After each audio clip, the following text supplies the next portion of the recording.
Hello and welcome to our YouTube channel guys. तो आज इस वीडियो में हम बात करने वाले हैं क्लास 12th फिजिक्स के पूरी बुक की कंप्लीट डेफिनेशंस की। तो एक ही वीडियो में आपको कंप्लीट डेफिनेशन देखने को मिलेगी और आपके एग्जाम में जो डेफिनेशन का रेशियो है वो ठीक होता है। कम से कम 6 से 7 डेफिनेशन आती है, इसलिए वीडियो को आपको पूरा लास्ट तक देखना है। चलिए बिना टाइम वेस्ट किए शुरू करते हैं। तो ये जो शुरू 1 से लेके 9 तक के जो क्वेश्चन हैं ये आपको चैप्टर नंबर 1 से देखने को मिलेंगे। सबसे ठीक जो रेशियो रहता है डेफिनेशन का वो आपके फर्स्ट चैप्टर से ही होता है। तो सबसे पहले है properties of electric field line. तो यहाँ पर सभी के आंसर्स लिखे हुए हैं, आप अपने आंसर को यहाँ पे चेक भी कर सकते हैं। तो properties of electric field line में क्या आता है कि पहला है कि originated from positive and terminated at negative, और दूसरा रीजन आपको लिखना है कि two electric field lines never intersect each other. यहाँ पर आपको रीजन भी मेंशन करना है क्यों नहीं का इंटरसेक्ट करती है, तो इसका आप कमेंट सेक्शन में आंसर जरूर बताएं। क्वेश्चन नंबर 2 है क्वांटाइजेशन ऑफ चार्ज। तो चार्ज होता है वो Q is equal to N की फॉर्म में ट्रांसफर होता है, यानी कि चार्ज जो है वो पैकेट्स के फॉर्म में जो है वो ट्रांसफर कर सकते हैं। इलेक्ट्रिक फ्लक्स की यहाँ पर डेफिनेशन आपके लिए बोर्ड एग्जाम के लिए बहुत इंपॉर्टेंट है इस बार के लिए। लास्ट ईयर यहाँ से जो है ऐसा यूनिट पूछी, तो जब भी डेफिनेशन आपके एग्जाम में आती है उसकी ऐसा यूनिट और उसका फॉर्मूला आपको जरूर से मेंशन करना है। क्वेश्चन नंबर 4 है इलेक्ट्रिक फील्ड इंटेंसिटी। तो force experienced per unit positive test charge is equal to F by Q not. फिर अगली जो पांचवी डेफिनेशन है वो है इलेक्ट्रिक डाइपोल की, system of two equal and opposite charges separated by a small distance. तो ये जो सभी डेफिनेशन है आपके लिए बहुत इंपॉर्टेंट होने वाली है। अब बात करें सिक्स्थ की, तो गॉस लॉ। तो total flux through a close surface is 1 upon epsilon not times the enclosed charge, यानी कि किसी भी सरफेस के अंदर जितना चार्ज इनक्लोज्ड है उसको 1 बाई एप्सिलॉन नॉट से मल्टीप्लाई करना है। फॉर्मूला यहाँ पर आपके सामने लिखा हुआ है। डाइपोल मोमेंट ये लास्ट ईयर आपके बोर्ड एग्जाम में आई थी, product of two magnitude and separation between the distance. तो यहाँ पर डायरेक्शन भी इसकी मेंशन कर रखी है और फॉर्मूला भी है, और अगर आप ऐसा यूनिट पे मेंशन करेंगे तो बहुत ही अच्छा होगा। अगली डेफिनेशन डाइलेक्ट्रिक कांस्टेंट की, ratio of permittivity of medium to free space. तो यहाँ पर फॉर्मूला भी आपके सामने लिखा हुआ है। क्वेश्चन नंबर 9 है कि इलेक्ट्रिक फील्ड लाइंस की जो डायरेक्शन है वो बनानी होती है। पॉजिटिव चार्ज के लिए रेडियली आउटवर्ड होता है और नेगेटिव चार्ज के लिए रेडियली इनवर्ड होता है। याद रखें डेफिनेशन जो है वो वेरी शॉर्ट टाइप क्वेश्चन के लिए, फिल इन द ब्लैंक के लिए और इवन एमसीक्यूज के लिए भी इंपॉर्टेंट होती है। और सेक्शन डी में भी आपके लिए डेफिनेशन आती है, क्योंकि वहां पर भी 1+3 के हिसाब से क्वेश्चन बनते हैं। चले बढ़ते हैं अगले स्लाइड की ओर। तो यहाँ पर चैप्टर नंबर 4 और चैप्टर नंबर 2 की जो है वो इंपॉर्टेंट डेफिनेशंस लिखी हुई है। तो सबसे पहले हम बात करें मोशन ऑफ चार्ज की। तो यहाँ पर लिखा हुआ है कि इन यूनिफॉर्म इलेक्ट्रिक फील्ड, जब आप किसी अल्फा पार्टिकल को या फिर किसी भी चार्ज पार्टिकल को इलेक्ट्रिक फील्ड में चलाते हैं तो पैराबोलिक पाथ होगा, और अगर सर्कुलर होगा जब वो दोनों एक दूसरे के परपेंडिकुलर, यानी कि जो फॉर्मूला होता है वो होता है F is equal to Q V B sine theta. तो ये जो थीटा होता है इसके ऊपर डिपेंड करता है कि चार्ज का पाथ कैसा होगा। अगर ये 0 डिग्री और 180 डिग्री होगा तो लीनियर पाथ होगा, 90 डिग्री होता है तो सर्कुलर पाथ होता है, और अगर किसी दूसरे एंगल पर, यानी कि इन तीनों एंगल के अलावा किसी और एंगल पे इसको चार्ज पार्टिकल को इलेक्ट्रिक मैग्नेटिक फील्ड में चलाया जाता है तो वहां पर हेलिकल पाथ होगा। यहाँ पर ये सब कुछ लिखा हुआ है। बात करें कैपेसिटेंस की, तो कैपेसिटेंस की डेफिनेशन आपके लिए इंपॉर्टेंट है, the ability of conductor to store electric charge. तो ये कैपेसिटेंस हो जाएगा, फॉर्मूला यहाँ पे लिखा हुआ है, और ऐसा यूनिट इसकी फैराड होती है। बात करें इक्विपोटेंशियल सरफेस की, तो यहाँ से क्वेश्चन आता है लगभग हर साल या हर दूसरे साल यहाँ से एग्जाम में क्वेश्चन पूछा जाता है। तो ये मोस्ट इंपॉर्टेंट रहेगी आपके लिए। A surface where potential is the same at every point or work done to move a charge on this surface is 0। अब बात करें प्रिंसिपल ऑफ कैपेसिटर की, तो ये भी अच्छा क्वेश्चन है। 2012 में ये क्वेश्चन आखिरी बार पूछा गया था। तो कैपेसिटर का जो प्रिंसिपल होता है वो होगा कि to increase the capacitance of a conductor by bringing an uncharge earth conductor near it. अब बात करें 13th की, तो electric energy stored in capacitor. तो जो कैपेसिटर होता है वो कितनी एनर्जी स्टोर करता है तो उसके फॉर्मूले यहाँ पर हो जाएंगे। बात करें अगले की, तो इलेक्ट्रोस्टैटिक पोटेंशियल, तो work done to bring an unit positive charge from infinity to a point in the field against electrostatic force, और यहाँ पे V is equal to W upon Q जो है वो इसका फॉर्मूला होता है। जूल पर कुलम या फिर वोल्ट जो है वो इसकी ऐसा यूनिट होती है, और ये एक स्केलर क्वांटिटी होती है। चलिए बात करें अगले टॉपिक की, तो यहाँ पर जो है वो पोटेंशियल से रिलेटेड ही कुछ क्वेश्चन आपके सामने लिखे हुए हैं। तो 16th जो डेफिनेशन है वो है आपके सामने कि potential inside a spherical shell. तो किसी भी जो स्फेरिकल शेल होता है उसके अंदर का जो पोटेंशियल होता है वो कितना होगा, तो वो हमेशा जितना सरफेस पे होता है उतना ही अंदर की तरफ होता है, यानी कि कांस्टेंट होता है 2022 में, यहाँ से MCQ में आपसे क्वेश्चन पूछा गया था। बात करें 17 की, तो ये भी अच्छा क्वेश्चन है, 2024 में इसकी डेफिनेशन भी आ चुकी है।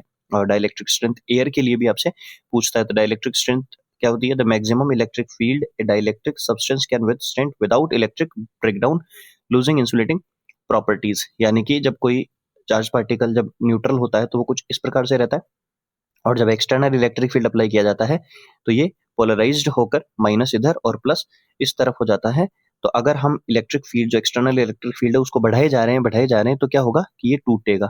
यहाँ से ये जो मॉलिक्यूल्स था ये टूट जाता है। तो इसको जस्ट टूटने के लिए जितना इलेक्ट्रिक फील्ड चाहिए, उस इलेक्ट्रिक फील्ड को हम डाइलेक्ट्रिक स्ट्रेंथ बोलते हैं। तो आप यहाँ पर इसका एयर के लिए कितना होगा, कमेंट सेक्शन में जरूर बताएं कि एयर के लिए डाइलेक्ट्रिक स्ट्रेंथ कितनी होती है। बात करें 18th क्वेश्चन की, तो 18th यहाँ पर आपके सामने लिखा हुआ है potential due to a dipole. Axial position पे Kp/r² होता है, इक्वेटोरियल पोजीशन पे 0 यहाँ पर हो जाएगा। इन सभी चैप्टर्स की अगर आपको MCQs और बाकी सभी फिल इन द ब्लैंक या लॉन्ग टाइप क्वेश्चन आपको देखने हैं तो वीडियो के पेज में आप जाकर वहाँ पे प्लेलिस्ट बनी हुई है, फिजिक्स और मैथ दोनों के इंपॉर्टेंट क्वेश्चन वहाँ पर ऑलरेडी अपलोडेड हैं, तो आप उनको देख सकते हैं। चलिए अब बात करते हैं करंट इलेक्ट्रिसिटी से। तो करंट इलेक्ट्रिसिटी में EMF और टर्मिनल वोल्टेज आपके लिए इंपॉर्टेंट रहता है। यहाँ से अक्सर डेफिनेशन पूछी जाती है। तो EMF क्या होता है? Maximum potential difference when circuit is open. और टर्मिनल वोल्टेज क्या होगा? Potential difference when current flows. याद रखें, EMF ऑलवेज ग्रेटर देन होता है टर्मिनल वोल्टेज से। फिर उसके बाद किरचॉफ लॉ है। तो किरचॉफ लॉ का आपको स्टेटमेंट भी याद रखना है कि the resultant electric current is always zero और एट अ जंक्शन पॉइंट, और इसमें KVL में जो algebraic sum of potential difference होता है वो हमेशा जीरो होता है। और ये किस कंजर्वेशन पे काम करते हैं? तो KCL जो होता है, यानी कि जो जंक्शन लॉ होता है, वो कंजर्वेशन ऑफ चार्ज पे डिपेंड करता है, और KVL जो है वो कंजर्वेशन ऑफ एनर्जी पे डिपेंड करता है। बात करें ओम्स लॉ की, तो ओम्स लॉ में V is equal to IR होता है। लिमिटेशन यहाँ पर आपके सामने लिखी हुई है कि नॉन ओमिक डिवाइसेस जो होती हैं वो ओम्स लॉ को फॉलो नहीं करती है, और जो VI ग्राफ होता है वो कांस्टेंट नहीं होता है। अब बात करें ड्रिफ्ट वेलोसिटी की, the average velocity acquired by a free electron in conductor under the influence of a electric field. जब आप इलेक्ट्रिक फील्ड अप्लाई करते हैं किसी भी कंडक्टर पर, तो जो इलेक्ट्रॉन्स की एक पर्टिकुलर डायरेक्शन में वेलोसिटी होती है, उस वेलोसिटी को हम ड्रिफ्ट वेलोसिटी कहते हैं। बात करें पोटेंशियल ग्रेडियंट की, तो पोटेंशियल ड्रॉप पर unit length of potentiometer wire. इसकी ऐसा यूनिट आपके लिए बहुत इंपॉर्टेंट है। पोटेंशियल ग्रेडियंट का मतलब होता है कि potential always decreases in the direction of electric field. अब बात करें नॉन ओमिक डिवाइसेस की, तो नॉन ओमिक डिवाइसेस क्या होती हैं? इसमें एटलीस्ट 2 एग्जांपल आपसे पूछ लेता है। तो vacuum tube, semiconductor diode, transistor, electrolytics, ये सभी क्या होती है? नॉन ओमिक डिवाइसेस होती है। और ऐसी डिवाइसेस जो ओम्स लॉ को फॉलो नहीं करती है उन्हें हम नॉन ओमिक डिवाइसेस के नाम से जानते हैं। चलिए बढ़ते हैं हम अगले टॉपिक की ओर। तो अगला जो हमारा टॉपिक रहेगा वो रहेगा मैग्नेटिज्म से, तो लॉज और मूविंग चार्ज के। तो यहाँ से इन सभी क्वेश्चन को आप ध्यान से पढ़ सकते हैं। तो सबसे पहले है आइडल जो एमिटर होता है उसका रेजिस्टेंस कितना होता है? आइडल एमिटर का रेजिस्टेंस हमेशा 0 होता है। MCG का प्रिंसिपल क्या होता है? तो pole pieces are made concave to produce a radial magnetic field ensuring near जो स्केलर मैक्सिमम टॉर्क होना चाहिए। यानी कि जो प्रिंसिपल होता है वो टॉर्क पे डिपेंड करता है। बात करें अब 1 एम्पियर की डेफिनेशन की, तो current in 2 parallel infinite wire 1 metre apart in vacuum producing a force of 2 × 10⁻⁷ newton per metre per unit length. जो यहाँ पर है वो आंसर हो जाएगा। एम्पियर सर्किटल लॉ, तो इसका मैथमेटिकल फॉर्म आपसे पूछता है। बायो-सेवर्ट्स लॉ का जो मैथमेटिकल फॉर्म है वो आपसे पूछता है। और electric field due to circular loop, तो याद रखें 5th चैप्टर से आपसे diagram based question last year भी पूछा गया था, और इस साल भी पूरे चांसेस बनते हैं। तो field due to circular loop ऐसा कुछ बनने वाला है। बाकी आप इसको जो है वो इस प्रकार से भी यहाँ पर बना सकते हैं डायग्राम को, कुछ ऐसे करके। बस आपको ध्यान में क्या रखना होगा कि एरो जरूर से आप लगाएं, क्योंकि एरो लगाए बिना मैग्नेटिक फील्ड की डायरेक्शन का पता नहीं चलता है और वो डायग्राम आपका गलत माना जाएगा। चलिए बढ़ते हैं हम अगली स्लाइड की ओर। तो मैग्नेटिक मटेरियल्स और प्रॉपर्टीज के बारे में बात करते हैं। तो यहाँ से फिक्स है 5th चैप्टर से क्वेश्चन आता है। तो सबसे पहले हम बात करें मैग्नेटिक मटेरियल्स की और प्रॉपर्टीज की, तो इसमें 3 टाइप के मैग्नेटिक मटेरियल होते हैं, डायामैग्नेटिक, पैरामैग्नेटिक और फेरोमैग्नेटिक। तो इसमें इन सभी की वैल्यूज यहाँ पर आपके सामने लिखी हुई है। मैग्नेटिक ससेप्टिबिलिटी क्या होती है, मैग्नेटिक डाइपोल मोमेंट क्या होता है, ऐसा यूनिट ऑफ पोल स्ट्रेंथ क्या होती है, रिलेशन क्या होते हैं, ये सभी आपके सामने पर्टिकुलर लिखे हुए हैं। आप इन सब को अच्छे से एकदम से तैयार करें।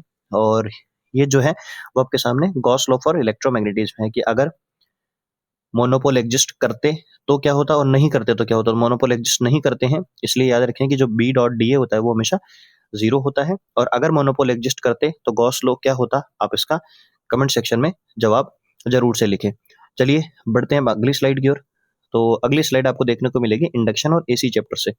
तो सबसे पहले हम बात करते हैं म्यूचुअल इंडक्टेंस क्या होता है। तो phenomena where charge in current in one coil induces EMF in the neighbouring coil, यानी कि जब पास रखी कॉइल में मैग्नेटिक इलेक्ट्रिक करंट चेंज करते हैं तो मैग्नेटिक फ्लक्स दूसरी कॉइल में चेंज होगा और वहां पर इंड्यूस ईएमएफ प्रोड्यूस होगा। बात करें सेल्फ इंडक्टेंस की, तो सेल्फ इंडक्टेंस म्यूचुअल इंडक्टेंस का अपोजिट है, यानी कि आपको एक ही कॉइल में इलेक्ट्रिक करंट चेंज करना और एक ही कॉइल में आपको उसी सेम कॉइल में इंड्यूस ईएमएफ देखने को मिलेगा। लेंज लो, तो क्वेश्चन आता है कि लेंज लो किस पर डिपेंड करता है, तो ये कंजर्वेशन ऑफ एनर्जी पर डिपेंड करता है और इसका काम क्या होता है, तो ये डायरेक्शन ऑफ इंड्यूस ईएमएफ और इंड्यूस करंट को रिप्रेजेंट करता है, जो कि अपोज करता है अपने ही प्रोड्यूसिंग रीजन को। बात करें मैग्नेटिक फ्लक्स की डेफिनेशन की, तो total magnetic field lines crossing a surface normally. Formula आपके सामने लिखा हुआ पावर फैक्टर, तो चैप्टर नंबर 7 से है power factor, the cosine of phase angle between voltage and current in AC circuit. तो cos phi equal to r by Z होता है। वाटलेस करंट जो है वो पुराने सिलेबस से था, पर आप इसको देख सकते हैं कि जब पावर जो है वो जीरो हो जाए तो उसको हम एवरेज पावर अगर जीरो हो जाती है तो उसको वाटलेस करंट बोलते हैं। Displacement current most important, chapter number 8 से, current arising from changing electric flux. Formula भी आपके सामने यहाँ पर लिखा हुआ है। चलिए आप इन सभी का स्क्रीनशॉट ले सकते हैं। अब बात करते हैं अगली स्लाइड की। तो अगली स्लाइड है आपके सामने इलेक्ट्रोमैग्नेटिक वेव और रे ऑप्टिक्स से जुड़े हुए क्वेश्चन से। तो सबसे पहले हम बात करते हैं इलेक्ट्रोमैग्नेटिक वेव की प्रॉपर्टी क्या होती है। तो ट्रांसवर्स नेचर की होती है, स्पीड ऑफ लाइट से ये ट्रेवल करती है और किसी मीडियम की रिक्वायरमेंट नहीं होती है। बात करें इलेक्ट्रोमैग्नेटिक वेव में एंगल जो होता है इलेक्ट्रिक फील्ड और मैग्नेटिक फील्ड के बीच में 90 होता है, और अगर फेज डिफरेंस पूछे तो वह 0 होता है। क्योंकि आपने देखा होगा कि आप जब आप इसका डायग्राम बनाते हैं तो कुछ ऐसे बनाते हैं, यानी कि एक इलेक्ट्रोमैग्नेटिक वेव कंपोनेंट, एक इलेक्ट्रिक फील्ड का कंपोनेंट होता है, एक मैग्नेटिक फील्ड का कंपोनेंट होता है। तो दोनों के बीच में एंगल पूछे तो 90, और अगर फेज डिफरेंस पूछे तो 0 होता है। चलिए बात करें अब 42। तो यह है टेलीस्कोप। तो टेलीस्कोप क्या होता है, optical instrument use to observe distant objects near clearly. तो टेलीस्कोप का क्या काम क्या होता है, दूर की जो ऑब्जेक्ट होते हैं उनकी इमेज को पास लाना होता है। ऑप्टिकल फाइबर क्या होते हैं, device for transmitting light signal with negligible loss using TIR. तो इसका प्रिंसिपल भी आपसे पूछता है कि ऑप्टिकल फाइबर का प्रिंसिपल क्या होता है, तो याद रखें टीआईआर टोटल इंटरनल रिफ्लेक्शन होता है। Deviation of the thin prism, तो यहाँ पर एंगल ऑफ डेविएशन का मिनिमम जो डेविएशन होता है उसके लिए आपसे यहाँ पर फॉर्मूला पूछता है, तो म्यू माइनस 1 इंटू ए होता है। यहाँ पर ए जो है इसको हम एंगल ऑफ प्रिज्म बोलते हैं और डेल को एंगल ऑफ डेविएशन बोलते हैं। बात करें क्वेश्चन 45 की, तो पावर ऑफ लेंस, तो reciprocal of focal length in metre. याद रखिए मेरे बच्चों, जब भी हम P is equal to 1/f लिखते हैं तो वहाँ पर f जो है मीटर में होना चाहिए, तभी आपको पावर की जो यूनिट डायोप्टर में मिलेगी। बात करें हम रिफ्रैक्शन की, तो bending of light when passing from one medium to another medium. बात करें लेटरल डिस्प्लेसमेंट की, तो perpendicular distance between incident and emergent ray through a glass slab. तो जब ग्लास स्लैब में हम डायग्राम बनाते हैं तो ग्लास स्लैब का जो डायग्राम होगा आपने एक्सपेरिमेंट में भी देखा होगा, हम इसका एक्सपेरिमेंट भी करते हैं, एक्टिविटी आती है तो ये ऐसे करके लाइट आती है और यहाँ से जो ये बेंड होकर चले जाती है, तो ये जो डिस्टेंस होती है परपेंडिकुलर, इसको हम लेटरल डिस्प्लेसमेंट बोलते हैं। चलिए बढ़ते हैं हम अगली स्लाइड की ओर। तो अगली स्लाइड है रे ऑप्टिक्स। तो इन सभी को आप ध्यान से देख सकते हैं। सबसे पहली जो डेफिनेशन या स्टेटमेंट है वो है कि advantage of reflecting telescope over refracting. तो रिफ्लेक्टिंग टेलीस्कोप रिफ्रैक्टिंग टेलीस्कोप से इतना बेस्ट क्या होता है, तो सबसे पहले है इसमें कोई क्रोमेटिक एब्रिएशन नहीं होता है, यानी कि जो है वो लाइट का कोई कॉन्सेप्ट इसमें नहीं होता है। दूसरा लाइटर और cheaper to support large aperture mirrors. तो जो रिफ्रैक्टिंग टेलीस्कोप होते हैं उसमें जो ऑब्जेक्टिव लेंस होता है बहुत ही लार्ज फोकल लेंथ का होता है, लेकिन इतनी फोकल लेंथ का जो लेंस होता है वो मैन्युफैक्चर करना मुश्किल होता है, तो इसलिए हम उसको कॉनकेव मिरर से रिप्लेस कर देते हैं इसलिए। और क्रोमेटिक एब्रिएशन में कलर का यहाँ पर हो जाएगा। अब बात करें अगला क्वेश्चन है, तो रिलेशन बिटवीन आर और एफ। तो R is equal to 2f होता है, विद साइन आपको यहाँ पर सारी वैल्यूज पुट करनी है। Refractive index, the ratio of speed of light in vacuum to in medium. तो यहाँ पर c इज इक्वल टू, यानी कि जो न्यू इज इक्वल टू होता है वो कितना हो जाएगा, तो यहाँ से nu is equal to c by v इसका फॉर्मूला हो जाएगा।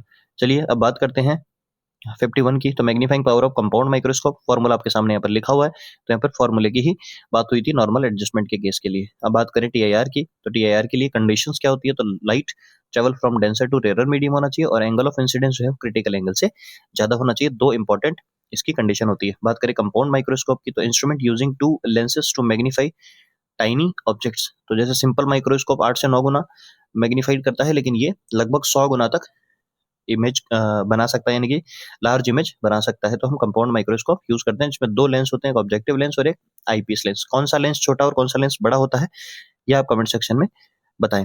चलिए बढ़ते हैं अगले स्लाइड की ओर। तो अगली स्लाइड है हमारे पास वेव ऑप्टिक्स और ड्यूल नेचर से जुड़ी हुई। तो इसमें हम बात करेंगे कि जो फर्स्ट है इंटरफेरेंस और डिफ्रैक्शन। तो इंटरफेरेंस और डिफ्रैक्शन में क्या डिफरेंस होता है, तो superposition of wave from 2 coherent sources, ये इंटरफेरेंस होगा, और इसमें bending of light around corner और स्लिट यहाँ पर हो जाएगा। बात करें वेव फ्रंट की डेफिनेशन की, तो मोस्ट इंपॉर्टेंट रहेगी आपके लिए वेव फ्रंट की definition, locus of all particle vibrating in the same phase. यहाँ पे डायग्राम भी पूछ सकता है आपसे कि पॉइंट सोर्स का वेव फ्रंट कैसा होता है, लीनियर सोर्स का कैसा होता है, वो सारी बातें आपको याद रखनी है। Malus law, intensity of polarisation light through analyser. तो यहाँ पर ये मेलस लॉ इस साल के लिए सप्लीमेंट्री एग्जाम में आया था, तो अपने बोर्ड एग्जाम के लिए मोस्ट इंपॉर्टेंट रहेगा। नेसेसरी कंडीशन फॉर इंटरफेरेंस, तो इंटरफेरेंस के लिए क्या होना चाहिए कि जो सोर्स है वो कोहेरेंट होने चाहिए, यानी कि कांस्टेंट फेज डिफरेंस होना चाहिए, और light should be monochromatic. Monochromatic का मतलब होता है एक ही कलर की लाइट यहाँ पर आएगी। अब बात करें ड्यूअल नेचर से, तो Einstein photo electric equation, kinetic energy maximum is equal to h nu minus phi not. ये जो ई है ये एनर्जी है, ई यहाँ पर लिख सकते हैं, E is equal to h नहीं होता। बात करें डी ब्रोगली हाइपोथेसिस की, तो यहाँ पर डी ब्रोगली हाइपोथेसिस होती है कि जो लेमडा होता है वो एच अपॉन पी होता है। जो डी ब्रोगली ने ड्यूअल नेचर को एक्सप्लेन किया था मैटर के। चलिए बढ़ते हैं अगली स्लाइड की ओर। तो अब बात करेंगे हम एटम और फोटो इलेक्ट्रिक इफेक्ट से जुड़े हुए क्वेश्चंस की। तो सबसे पहले हम बात करें फोटो इलेक्ट्रिक इफेक्ट क्या होते हैं। तो फोटो इलेक्ट्रिक इफेक्ट में आपको डेफिनेशन पूछी जाती है। तो यहाँ पर लिखा है कि emission of electron from metal surface when light of suitable frequency fall on it, और सूटेबल फ्रीक्वेंसी को थ्रेशोल्ड फ्रीक्वेंसी के नाम से जानते हैं। बात करें वर्क फंक्शन की, तो minimum energy required by an electron to escape from the metal surface. Potential, stopping potential क्या होता है, ये इंपॉर्टेंट है। स्टॉपिंग पोटेंशियल की डेफिनेशन और ग्राफ से पूछी जाती है। The negative retarding potential required to stop the most energetic photo electron. तो E V naught is equal to kinetic energy maximum होती है, और ये फॉर्मूला आपके लिए न्यूमेरिकल्स के लिए भी इंपॉर्टेंट होता है। हमने यहाँ पर टॉप 50 न्यूमेरिकल्स भी अपलोड कर रखे हैं, तो आप उन सभी को देख सकते हैं। बात करें थ्रेशोल्ड फ्रीक्वेंसी की, तो minimum frequency of incident light required for photo electric emission to start. तो यानी कि फोटो इलेक्ट्रिक इफेक्ट, यानी कि जो लाइट होती है उसको जब आप इंसिडेंट करवाएंगे मेटल सरफेस पे, तो इलेक्ट्रॉन बाहर निकलेगा, तो उस लाइट की फ्रीक्वेंसी कितनी होनी चाहिए उसको हम थ्रेशोल्ड फ्रीक्वेंसी बोलते हैं। लिमिटेशन ऑफ बोहर्स मॉडल, यहाँ पर लिखा हुआ है कि applicable only for single electron या hydrogen like atom, can not explain जो है वो line fine structure of spectral lines, और डज नॉट एक्सप्लेन जीमन और स्टार्क इफेक्ट। चलिए बात करें मास डिफेक्ट की डेफिनेशन की, तो यहाँ पर आपके सामने लिखी हुई है और इसका फॉर्मूला भी आपके सामने गिवन है, तो आप इन सभी को ध्यान से देखें। बढ़ते हैं अब अगली स्लाइड की ओर। अगली स्लाइड आपको देखने को मिलेगी न्यूक्लियाई से। न्यूक्लियाई में आपसे बहुत ही इंपॉर्टेंट डेफिनेशंस पूछी जाती है। तो सबसे पहले यहाँ पर पूछा गया है फिजन की डेफिनेशन, फिर फ्यूजन। तो फिजन में क्या होता है, splitting of heavy nucleus into lighter nucleus, और इसमें क्या होता है जब दो लाइटर न्यूक्लियस को मिलाकर कंबाइन करके एक बड़ा न्यूक्लियस बनाया जाता है। बाइंडिंग एनर्जी क्या होती है, तो यहाँ पर आपके सामने सभी की डेफिनेशंस प्रॉपर तरीके से लिखी हुई है। चलिए बात करते हैं 1 AMU। तो 1 AMU की भी यहाँ पर आपके सामने डेफिनेशन लिखी है। 1 AMU से रिलेटेड जो एनर्जी होती है वो 931.5 मेगा इलेक्ट्रॉन वोल्ट होती है। आइसोटॉप और आइसोबार की डेफिनेशन आपसे एग्जाम में पूछी जा चुकी है, और न्यूक्लियर फोर्स मोस्ट इंपॉर्टेंट है। वैसे लास्ट ईयर पूछा भी जा चुका है, पर फिर भी न्यूक्लियर फोर्स से रिलेटेड क्वेश्चन यहाँ पर आपको देखने को मिलेंगे। चलिए बढ़ते हैं अब अगली स्लाइड की ओर। तो अगली स्लाइड में आपसे हम बात करेंगे सेमीकंडक्टर्स की। तो इन सभी को आप ध्यान से चेक करें। सबसे पहले बात करते हैं सेमीकंडक्टर में डिप्लीशन रीजन की या डिप्लीशन लेयर की। तो यहाँ पर पीएन जंक्शन में जो इमोबाइल चार्ज कैरियर्स इकट्ठे होते हैं उसको हम डिप्लीशन लेयर बोलते हैं, जहाँ पर चार्ज मूव नहीं कर सकते। Potential barrier, the electric field developed across the depletion layer, क्योंकि वहां पर पॉजिटिव और नेगेटिव चार्ज का डिफ्यूजन होता है, इस वजह से वहां पर पॉजिटिव और नेगेटिव चार्ज जनरेट हो जाते हैं, तो उसमें इलेक्ट्रिक फील्ड आता है, और इलेक्ट्रिक फील्ड की वजह से वहां पर पोटेंशियल डिफरेंस या पोटेंशियल बैरियर जो है, जो इलेक्ट्रॉन्स को और होल्स को इधर से उधर ट्रांसफर होने के लिए रोकता है, उसको पोटेंशियल बैरियर बोलते हैं। इंट्रिंसिक और एक्सट्रिंसिक सेमीकंडक्टर क्या होते हैं, तो इंट्रिंसिक एकदम प्योर सेमीकंडक्टर होते हैं। इंट्रिंसिक सेमीकंडक्टर डॉप्ड सेमीकंडक्टर के नाम से जानते हैं। इंट्रिंसिक सेमीकंडक्टर प्योर होते हैं, इसलिए इनकी कंडक्टिविटी कम होती है, तो कंडक्टिविटी को बढ़ाने के लिए उसमें कुछ डिजायरेबल इंप्योरिटी ऐड करते हैं, और उस इंप्योरिटी ऐड करने के बाद वहां पर एक्सट्रिंसिक सेमीकंडक्टर बनते हैं। और एक्सट्रिंसिक सेमीकंडक्टर भी यहाँ पर दो टाइप के होते हैं, पी टाइप और एक एन टाइप। तो कौन सी इम्प्योरिटी मिलाने से पी टाइप और कौन सी इम्प्योरिटी मिलाने से एन टाइप सेमीकंडक्टर बनता है, इसका आप कमेंट सेक्शन में जवाब दें। बात करें अब थ्रेशोल्ड या कट इन वोल्टेज की, तो minimum forward voltage required to conduction of start, इसमें आपको याद रखना है कि कंडक्शन को स्टार्ट करने के लिए जब फॉरवर्ड बाइसिंग में वोल्टेज होता है सफिशिएंट, जैसे आपने वी और आई ग्राफ देखा होगा, जब यहाँ से ये ग्राफ बनता है तो ये वाला जो वोल्टेज है जहाँ पर करंट एकदम इंक्रीज करता है उस वोल्टेज को हम कट इन वोल्टेज बोलते हैं। और ब्रेकडाउन वोल्टेज, तो जैसे रिवर्स बाइसिंग में हम बात करें, रिवर्स बाइसिंग का जब ग्राफ बनाते हैं तो वहां पर ऐसे करके ये ग्राफ बनाते हैं, तो इस वोल्टेज को हम ब्रेकडाउन वोल्टेज बोलते हैं। अब बात करें रेक्टिफिकेशन की, the process of converting AC to DC using diode, तो एसी को डीसी में कन्वर्ट करने के लिए रेक्टिफायर का यूज किया जाता है और जिस प्रोसेस में ये सारा काम होता है उस प्रोसेस को हम रेक्टिफिकेशन बोलते हैं। पी टाइप और एन टाइप सेमीकंडक्टर क्या होते हैं यहाँ पर आपके सामने लिखे हुए हैं। और लास्ट है energy band gap, energy difference between the top of valence band and bottom of conduction band. तो ये आपके सामने जो है वो पूरी बुक की कंप्लीट डेफिनेशंस हो जाएंगी। अब कुछ और इंपॉर्टेंट बातें जो आपसे करनी है वो ये कि सभी चैप्टर्स के इंपॉर्टेंट क्वेश्चन यहाँ पर हमने अपलोड कर रखे हैं और आपको बोर्ड की कॉपी भी कैसे बनानी है वो भी हमने वीडियो यहाँ पर अपलोड कर रखा है। तो प्लीज आप उन वीडियोस को सबको देखें, आपके पास बहुत कम टाइम बचा है और अपनी तैयारी को और बेहतरीन करने के लिए हमारे चैनल को सब्सक्राइब करें, वीडियो को लाइक करें और चैनल को सब्सक्राइब करना बिल्कुल ना भूलें, क्योंकि मोस्ट इंपॉर्टेंट क्वेश्चन आपके सामने आते रहेंगे। तब तक के लिए मिलते हैं अगले वीडियो में। Good bye, best of luck.